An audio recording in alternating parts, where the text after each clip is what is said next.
Hi there, Mineral Wells ISD. This is Dr. Kuhn again. I want to do a video today about return to school protocol, and this is the same as return to work protocol if you're an employee. So when do you come back to work after you have been in quarantine?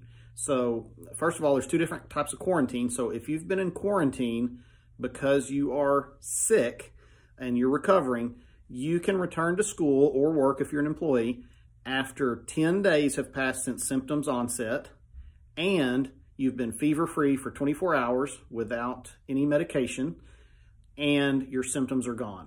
If you've been sick, you've had symptoms, or you've tested positive, after 10 days you can come back if you meet those three criteria: fever-free for 24 hours, no symptoms, and it's been at least 10 days since onset of your symptoms. You can come back faster than that if you get a negative COVID test, or if you get a note from a doctor saying that you don't have COVID, you have some alternative diagnosis, and you're cleared for return. If you do those two things, either of those two things, you can come back faster than the 10 days. There is one other type of quarantine. If you quarantine not because you're sick, but because you've been exposed, you can come back after 14 days of quarantine if you don't have symptoms during that time. So you've been exposed, you've got to wait 14 days before coming back to school or coming back to work to give the virus a chance to incubate.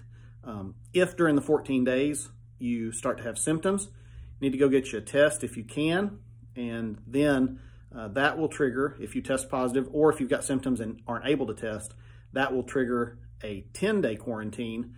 And then after the 10 days since symptom onset, you can come back if you've been fever-free for 24 hours, your symptoms are gone, and it's been at least 10 days since symptoms onset. So you can see how you could see a couple of quarantines kind of stack on each other, where you're staying home for 14 days because you've been exposed, and then during that time you switch over to the 10-day quarantine to recover because you yourself have started to show symptoms. So again, I know I said this in a recent video, but it's a little confusing, the two different types of quarantine. But I want to make sure you understand when you can come back to work. So please look at the protocol, rewatch this video, make sure you understand if you get sick, what the steps are you can take to come back. Thank you.